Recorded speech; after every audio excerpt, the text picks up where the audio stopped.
अरे हम गडरिया हैं और गडरिया रहेंगे। गडरिया के हिसाब से हमको सत्ता हासिल करने का जज्बा आना चाहिए।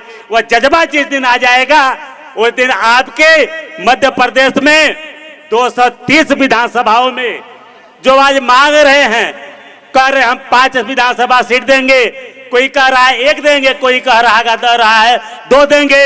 मैं आप सभी से कहना चाहता हूं, आप एक हो जाइए, आप अपना झंडा डंडा हाथ में ले लीजिए, तो मांगने वाले आपके पीछे आएंगे, बोलेंगे बघेल साहब, पा साहब, आप हमको टिकट दे दीजिए, हम आपके पार्टी से विधायक बनना चाहता हूं।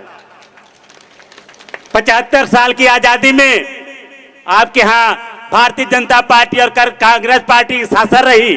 दुर्भाग्य के साथ कहना चाहता हूं, एक भी पाल बघेल 75 साल में भारतीय जनता पार्टी और कांग्रेस पार्टी के बैनर तले विधानसभा में नहीं पहुंच पाया। यह दुर्भाग्य आपका है। कांग्रेस पार्टी भारतीय जनता पार्टी का नहीं है। आप कहते हैं भागीदारी के बाद दूसरा लाइन है कि राजनीतिक भागीदारी।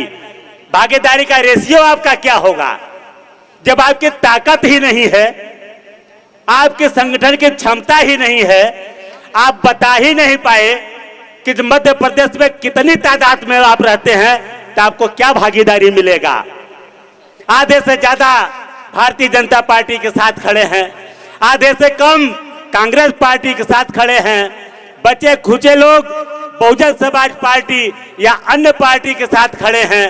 तो आपको भागीदारी किस हिसाब से मिलेगी। साथियों, आप अपनी गिनती करा दो। पंडाल अगर आप एक झंडा और एक डंडा लगा लिए होते, आप अपना ही लगा लिए होते, माननीय शंभू दयाल पाल साहब का ही झंडा लगा लिए होते, या तो भारतीय जनता पार्टी का ही लगा लिए होते, कांग्रेस पार्टी या बहुजन समाज पार्टी का ही लगा लिया होते, या राष्ट्रीय पार्टी का ही लगा लिए होते, आप यह दिखा देते कि मध्य प्रदेश में हम एक सभा में 50,000 की जो जनसंख्या इकट्ठा कर सकते हैं, तब ना आपको पार्टियां भागीदारी देगी। लेकिन आप अपने तो गिनती करा ही नहीं पा रहे हो, तो आपको भागीदारी किस रेशियो में मिलेगा। जब तक आप अपना वजूद नहीं गिनाओगे, अपनी जनसंख्या नहीं दिखाओगे, पार्टी में प्रेशर नहीं करोगे, तब तक भागीदारी नहीं मिलेगी। साथियों, तीसरा लाइन है लोक माता अहिल्या देवी होलकर के 31 मई को मध्य प्रदेश सरकार द्वारा अवकाश घोषित कराना। साथियों, अवकाश घोषित कराने की कोई जरूरत नहीं है। बस मध्य प्रदेश में राजमाता अहिल्या देवी होलकर के नाम से हर जिले में, ज्यादा नहीं, केवल 10 विद्यालय का आप निर्माण कर दीजिए।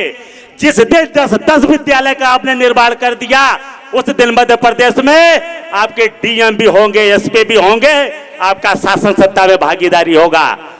हम भागीदारी लेने की बात करते हैं, लेकिन काम करते हैं भंडारा की, हम काम करते हैं अपने धर्म और कर्म की।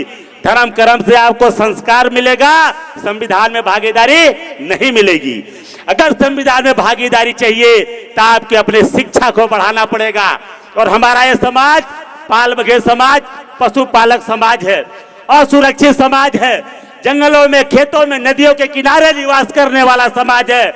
इस समाज के एक हाथ में लठ और दूसरे हाथ में कलम की ताकत की जरूरत है। शिक्षा और संस्कार दोनों की जरूरत है।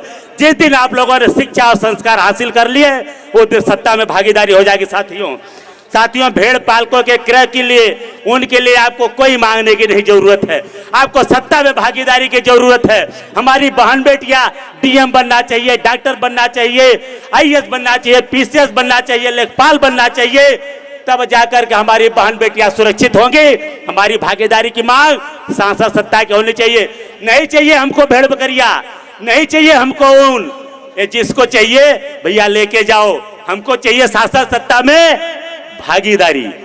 वह भागीदारी आपके संगठन से मिलेगा। साथियों,